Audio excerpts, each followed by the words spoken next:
Welcome back students. आज की class में हम आए हैं एक नए टॉपिक के साथ जो कि है हमारा अध्याय 3 घमंडी बारहसिंगा। क्या है आज हमारे अध्याय का नाम? घमंडी बारहसिंगा। बारहसिंगा शायद आप लोगों ने देखा होगा। उसके कितने सींग होते हैं, उसकी पहचान कैसे होती है? उसके सींगों के द्वारा। और उसके सींग कितने होते हैं? 12। हिरण आपने देखी होगी तो हिरण के सिर पे सींग नहीं होते, लेकिन बारहसिंगा जो होता है वो हिरण जैसा ही दिखाई देता है, लेकिन उसके जो सींग होते हैं वो ऐसे 2 सींग होते हैं उसके सिर पर, और उसी में से निकले हुए होते हैं 12 और। ठीक है, तो आज हम आपको बताएंगे कि बारहसिंगा की कहानी। और इसमें बारहसिंगा को घमंडी क्यों कहा है, उसको किस चीज़ पे घमंड है, तो हम आज आपको वो बताएंगे। तो एक दिन एक पहाड़ी के किनारे एक बारहसिंगा हरी हरी घास चर रहा था। जब उसका पेट भर गया तो वह अपनी प्यास बुझाने एक तालाब पर गया। एक बारहसिंगा था और वो कहाँ रहता था? पहाड़ी के किनारे पर। और वो वहाँ की क्या चल रहा था? हरी हरी घास चल रहा था। जब उसका पेट भर गया तो उसको प्यास लग गई, तो वो क्या चला गया? पानी पीने चला गया। कहाँ गया? एक तालाब में। तालाब का पानी बहुत शांत और साफ था, यानी शांत मतलब वो हिल नहीं रहा था, स्थिर था और बहुत ही साफ था। पानी पीते पीते बारहसिंगा की नज़र पानी में अपनी परछाई पर पड़ी। आप लोगों ने भी यदि देखा होगा कि यदि कई बार पानी स्थिर रहता है और उसमें हम झांक कर देखें तो हमारा जो चेहरा है वो उस पानी में दिखाई देता है। तो बारहसिंगा भी क्या हुआ, जब तालाब में पानी पीने लगा तो उसने क्या किया? पानी पीते पीते अपनी परछाई को पानी में देखा। अपने खूबसूरत सींग देखकर उसे गर्व हुआ, परंतु जैसे ही उसकी नज़र अपनी पतली पतली टांगों पर गई तो वह उदास हो गया। खतरे के समय तेज दौड़ने में सहायता करने वाली टांगों को वह मन ही मन भद्दा और बदसूरत समझकर दुखी हो गया। पानी पीकर जब बारहसिंगे ने अपना सिर उठाया तो देखा कि शिकारी कुत्तों का झुंड एक उसी ओर आ रहा था। जब वह पानी पी रहा था और उसने अपने सुंदर सींगों को देखा, तो जब उसने अपने सींगों को देखा तो उसको बहुत खुशी हुई कि वाह यार, मेरे पास तो इतने सुंदर सींग हैं। और लेकिन जैसे उसकी नज़र अपने पैरों पर गई तो उसने अरे सोचा यार, मेरे तो पैर इतने पतले पतले हैं। तो उसको कैसा लगा? बुरा, भद्दा लगा। तो जब वह उसने पानी पी लिया और जैसे ही उसने सिर उठाकर देखा तो शिकारी कुत्ते, जंगल में जो कुत्ते होते हैं उन्हें कहते हैं शिकारी कुत्ते। वो अपने यहाँ के कुत्तों जैसे नहीं होते हैं नॉर्मल, वो क्या करते हैं कि जानवरों का शिकार करते हैं। और वो जो कुत्ते होते हैं वो झुंड में रहते हैं, यानी इकट्ठा, बहुत सारे कुत्ते एक साथ झुंड में इकट्ठा रहते हैं। बारहसिंगा उसी समय वहाँ से भागा और कुछ ही देर में शिकारी कुत्तों से दूर निकल आया। जैसे ही उसने देखा कि शिकारी कुत्ते वहाँ पर हैं तो जो बारहसिंगा था वो वहाँ से भाग गया। और कुछ दूर बाद जब उसने मुड़कर देखा तो उसने देखा कि मैं काफ़ी दूर आ गया हूँ। जब उसे आभास हुआ कि उसकी टांगें उसके लिए कितनी उपयोगी है, बारहसिंगा ने मन ही मन अपनी टांगों की खूब प्रशंसा की कि इस तरह उसकी टांगों ने उसे खतरे से बचा लिया। अभी वो देखिए कैसा हो रहा था, हताश हो रहा था कि अरे मेरी तो इतनी पतली पतली टांगें हैं, यदि उसकी टांगें मोटी होती या अच्छी सुंदर होती उसकी सींगों के जैसे। लेकिन अब उसको ये रियलाइज़ हुआ कि भाई यदि मेरी टांगें पतली हैं तो उनसे मैं दौड़कर इतनी तेज़ तेज़ दौड़कर आ गया हूँ। तो मन ही मन उसने क्या किया? अपनी टांगों की खूब प्रशंसा की। प्रशंसा मतलब बड़ाई, खूब बड़ाई की उसने। अभी बारहसिंगा कुछ ही दूर चला होगा कि दुर्भाग्यवश उसके खूबसूरत सींग एक वृक्ष की डाल पर अटक गए। क्या हुआ कि जैसे ही वो वहाँ से थोड़ी सी आगे बढ़ा तो एक झाड़ी थी, एक पेड़ की झाड़ी। तो उसमें क्या हुआ कि उसके जो सुंदर सींग थे जिनकी वो प्रशंसा कर रहा था, अरे मेरे इतने सुंदर सींग हैं, तो वो क्या हुआ? दुर्भाग्यवश क्या हो गया? एक झाड़ी में फंस गए। दुर्भाग्यवश मतलब होता है बुरी किस्मत, यानी कि बदकिस्मती से।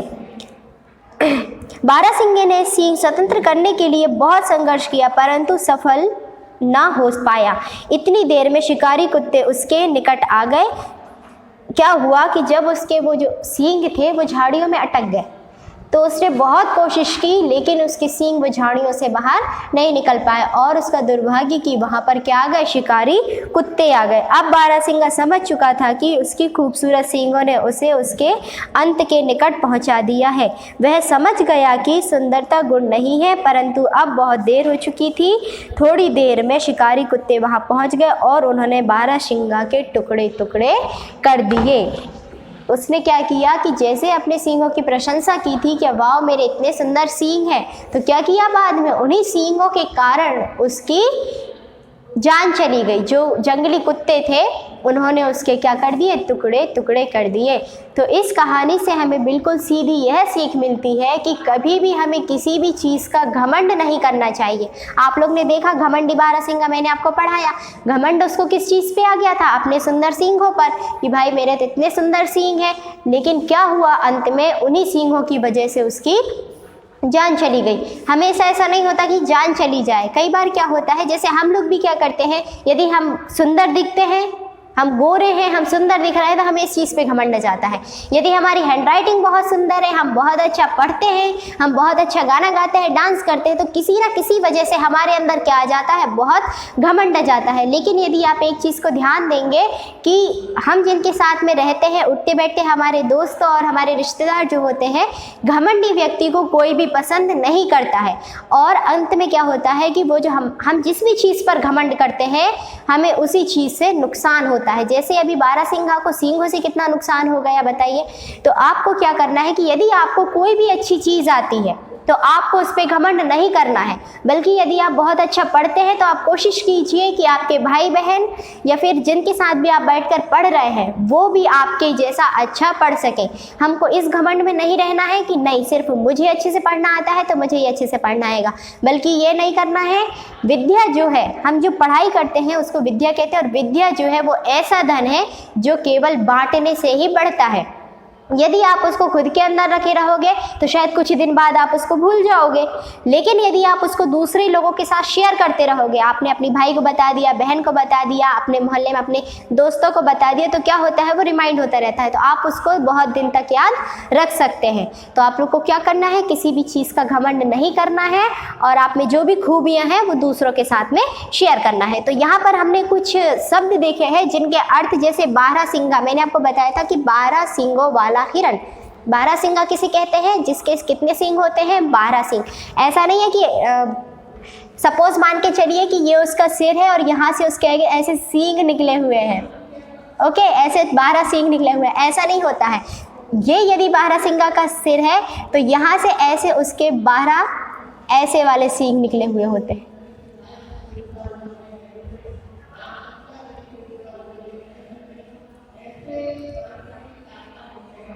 इस प्रकार से ऐसे उसके 2 सींग होते हैं, और उनमें से ये जो रहते हैं इनको हम कहते हैं 12। इनको काउंट करते हैं तो ये कितने हो जाते हैं, 12, और ये होते हैं उसके 12 सींग। तो आप लोग थोड़ा सा ध्यान रखेंगे कि ऐसे 12 सींग नहीं निकलते हैं उसके सिर पर, उसके सिर पर ऐसे 2 सींग होते हैं, उसमें से ऐसे 12 निकलते हैं, ठीक है। और वो किसके जैसे दिखाई देता है, हिरण के जैसे। फिर है परछाई, उसने क्या देखी थी पानी में, अपनी परछाई, अपनी छाया को देखा था। गर्व यानी होता है अभिमान, भद्दा घटिया, झुंड में, मैंने आपको बताया था जो जंगली कुत्ते रहते हैं वो कैसे रहते हैं, झुंड में। झुंड का मतलब होता है समूह, इकट्ठा एक साथ रहते हैं। दुर्भाग्यवश यानी बदकिस्मती से या बुरी किस्मत, और बदसूरत यानी खराब चेहरे वाला, और प्रशंसा यानी कि तारीफ। आपको ये इनके अर्थ भी मैंने यहाँ पर बता दिए हैं। और फिर आगे हम इसके आगे आपके सामने कुछ प्रश्न है, जो कि है बारहसिंगा पहाड़ी के किनारे क्या कर रहा था, और बारहसिंगा की टांगे कैसी थी। इन दोनों प्रश्न को आपको इनके उत्तर स्वयं लिखने हैं। फिर मिलेंगे नेक्स्ट वीडियो में नए टॉपिक के साथ। Thank you.